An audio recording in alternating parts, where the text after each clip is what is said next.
This has got to be one of the most embarrassing things that's ever happened to me. Story time. So 3 years ago, I started to rent a spare room in my best friend's house, and it was like their family home. And this house only had one bathroom, which was never really an issue up until this night. About 4 a.m, I wake up, it hits me. Fire in the belly, bubbly stomach, it's all about to go horribly wrong. I run to the bathroom and I'm thinking no one's going to be in the bathroom at this time. This is going to be easy. In, out, drop the bomb, go. No. 4 a.m, bathroom's occupied. Guess who's in it? Best friend's dad. We'll call him Steve. I'm thinking, Steve, man, don't break my heart, Steve, get out.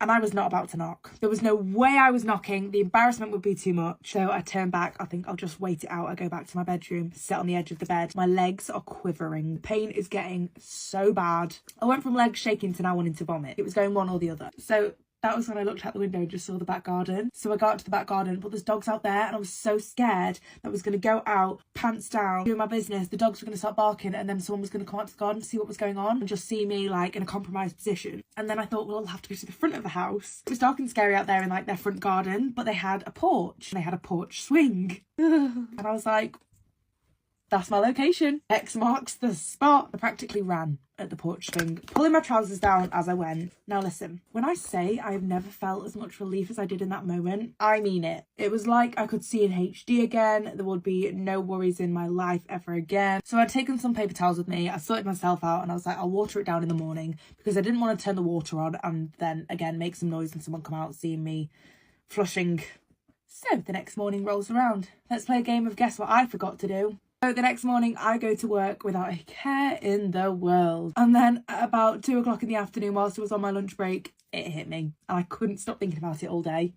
I was hoping and praying all day that no one had noticed it. I was thinking, right, as soon as I get home, it's all right, I can just wash it away, not a problem. No one would ever know. I walk over to where I left the crime scene. It was gone. I was mortified. I just walked straight to my room, looking no one in the eye. So then I get a text from my best friend whose house I'm living in. And she's like, do you want to come join us on the porch having a couple of drinks? The porch. I go down to meet them and I sit on the bench right next to my best friend. We're all chatting, we're all having a couple of drinks. And all of a sudden my best friend Amy's like, oh my God, you will not guess what's happened today. And my heart dropped. I instantly knew what she was going to say. No, I didn't, because what came out of her mouth next shook me to my core. So she tells me that her and her partner had gone out to have breakfast on the porch swing that morning. And she tells me that as they are eating breakfast, they're playing fetch with the dog. So she's got a puppy, and you know when puppies are quiet for a little bit too long, that it's probably something mischievous that's happening. Her puppy had gone quiet, and she turns around to see her puppy under the porch swing. She realised that the puppy was smelling something. Before she could even get to say to her dog to get away from it, the dog started to roll in it, grabbed the dog as quick as she could, and her boyfriend Steve went to go grab the water hose to spray the dog down. Then her boyfriend goes, something took a poop in their yard and it didn't smell like animal poop. A human had done one on the porch, which was news to me. They both went on for the best part of half an hour telling me all about the situation and even added the details that whilst they were washing the dog down, the dog began to shake and all of the poop water went all over them, all up their arms. She's showing me how much of her arm is spread with shit. Mum, I'm so sorry if you're watching this. At this point, I was pretty much dead inside. I was holding the best poker face I've ever held in my life, trying not to make any suspicious facial expressions. I'm like, yeah, far, no way, that's so disgusting, who would do that?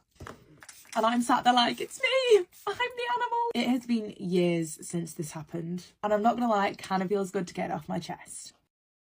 Am I wrong for bringing my sister's wallet to the restaurant when she conveniently always forgets it? Story time, great start. So my sister-in-law, who we will call Amy, often comes to visit us because she lives quite a way off. And we always let her stay with us instead of her getting a hotel. And whenever she comes round, she always wants to go to the most expensive restaurants in our area, which would not be an issue if she didn't forget her purse every single time we went out. They are the worst types of people, I swear. And she will always come up with some sort of random excuse as to why she can't pay her share. She's also implied on many occasions that since I make more money than her, I should be the one to pay all of the bill. Yes, I do make a fair amount of money, but not enough to treat this girl every single time she comes to stay. So there has been a few times now where I just couldn't be bothered with the argument and I've paid the bill and I've just said, you know, pay me back over time or whenever you can. Have I seen that money?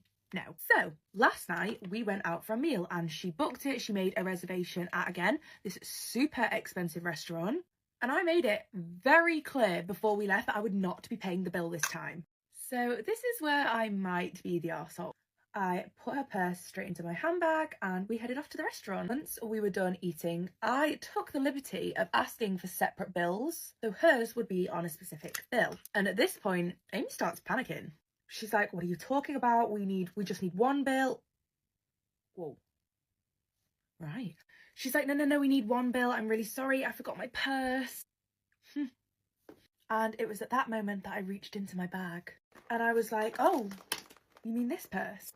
She hit the ceiling. Girlie was livid. She said I had absolutely no right touching her wallet or stealing it. Honey, do we not feel like steal is a pretty large word? So what do you think? Am I wrong here? My ex-fiance ditched me at the altar and now he wants to meet up with me. Story time. So this all happened 2 years ago. Me and Steve were supposed to be getting married. And quite simply, Steve just didn't turn up in the morning. My family were a little bit worried because none of the groomsmen could find him. They started calling him and he wasn't answering their phone calls. So I was like, he's probably just really overwhelmed. I'll give him a call. You know, wife vibes, I can talk him out of anything. So I didn't want to go through with anything, but because we'd literally paid thousands of pounds, we just kind of turned the evening into a party. So that night I got into the honeymoon suite and I cried on the bathroom floor for hours. So what felt like hours of being on the bathroom floor, my mother-in-law came to me and she informed me that she had in fact heard from Steve. You'll never bloody believe this. Steve had decided he was gonna go back to his ex-girlfriend. So apparently he'd met up with her a week prior to the wedding and decided that the morning of our wedding would be a great time to run away with her. Steve's mum was absolutely bloody mortified and I only ever really spoke to his mum and his family. That was until literally 3 months later. And he rang me to apologise. Isn't that nice? Steve tells me on the phone that Amy, the ex-girlfriend, had rang him the week before to tell him something that she had kept from him this whole time. And granted, she mentioned that she did know that we were getting married. Amy tells Steve that she had actually gave birth to her son. Woo! She said that when they broke up, she was actually pregnant, but she didn't realise until a few months later. She said that she had been raising this baby on her own till now. What great timing. Steve had decided that he wanted to give it a go of being a happy family. Woo! What a great dad. And look, this woman, she was too some spook. I didn't say a single thing on the phone. I was just absolutely blown away. I think it was like, hello? Didn't say anything. So to try and, you know, new me, new life, whatever, I moved myself to the US to get away from the bullshit, you know? And I've been living my peaceful girl life. And that was until literally last night. Gets a request on Instagram. It's Steve. It basically said like, hi, I'm in the US for work. I'm in your area. I'd really love to chat to you and explain to you the run up to everything and how it all went. Let me know and I will take you out for lunch. I don't know how he's found my address. Do I want to meet up with him? Do I just want the free meal? I don't even know at this point if he deserves the opportunity to explain himself to me. I just want to live my hot girl party in the USA life. So what do you think I should do? Should I tell my next door neighbour that her baby daddy is cheating on her? Story time. I need your advice here as to whether to be a girl's girl or keep my mouth shut and stay out of the situation. So my next door neighbour is a little bit of an enigma. We very rarely see them. And every now and again we'll hear the door slam, we'll hear like little chattering, we'll hear like a baby crying. It took about a year to work out what the dynamic of this flat was. So one night, I think it might have been a Saturday night, we heard next door's door shut. Me and my Steve are just chilling and then all of a sudden we hear noises. Then this one night all hell breaks loose. Oh, that's warm. We hear the downstairs door slam and then we hear this marching come up the stairs. Now, I don't know about anyone else, but I'm such a nosy Parker. If anyone in this building is having an argument, I am listening to it. She is saying stuff like, if you're seeing someone, you can just tell me. Like, all I ask is that you're honest. And it's at this moment we start to realise that the girl that had been round the other day was not the girl that lives there. You should have seen mine and Steve's face. We were shooketh. This probably started at like 6 o'clock at night and at 2 a.m. they were still going. She's saying stuff like, I've paid for you to be here, I've given you everything financially. And meanwhile, this guy is just deny.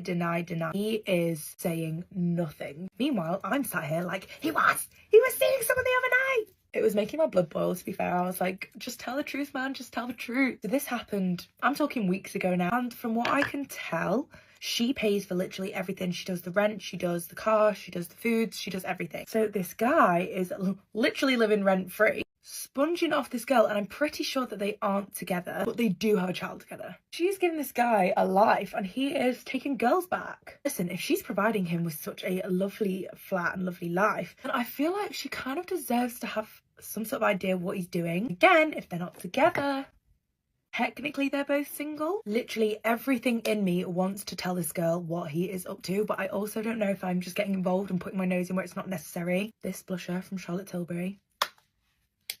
So what would you do in this situation? I've thought about just telling her in passing in the corridor, but like I said, this all went down literally months ago, so what do you think I should do? Am I the arsehole for cancelling a trip because my husband's ex and her new baby are coming along? Story time. So I have been with Steve for 2.5 years now, and we got engaged 6 months ago. Steve has been divorced for over 5 years now. He was married to this woman called Amy. Steve and Amy have a son, who we will call Dave. And then Amy has another little baby who we will call Lucy, and she had this baby with the guy she met after Steve. Dave is 8 and Lucy is 2. We absolutely adore Dave. He has his room in our house, and he is genuinely so loved by all of us. Steve and Amy are very, very good friends, and they're really, really good at co-parenting together. The only problem I have with their relationship is that she is everywhere. Besides holidays and birthdays, which is like absolutely fair enough, Amy and the baby Lucy are invited to everything. I'm talking Steve's birthday party, Steve's parents' birthdays parties, Steve's parents' anniversaries, my birthday party. Steve invited his ex-wife to my birthday. She's come along on our family holidays, our camping trips. I have spoken to Steve about this many, many times, but he thinks I am being insecure about nothing. So I booked a trip for the end of January to go with me, Steve and Dave, baby Dave. Of course, Steve had to tell Amy that we would be having Dave for like the last week, for an extra week of January, since he's coming with us to Mexico. And Amy was asking all of these questions about dates that we're going, the price of things, where we're staying. And then I found out on Facebook that she was posting about swimsuit shopping for her later trip that month. So Steve texted her and was like, hey, are you going somewhere as well? And that was when she told Steve that she had researched the hotel we were staying at, and she'd found a really, really good deal for the same week that we're going. She was like, I guess we'll see you there, hee hee. I was like, listen, babes, Steve, we're cancelling this trip. We're not doing this. Steve was like, we can't because the tickets are non-refundable. And I really don't want to go. I said I wanted a family vacation without the ex and the ex's baby. Steve was like, there is nothing we can do about this now. We need to address this for future plans, not now. He said it's just something in the future that we need to make sure our boundaries are set on. What do I do?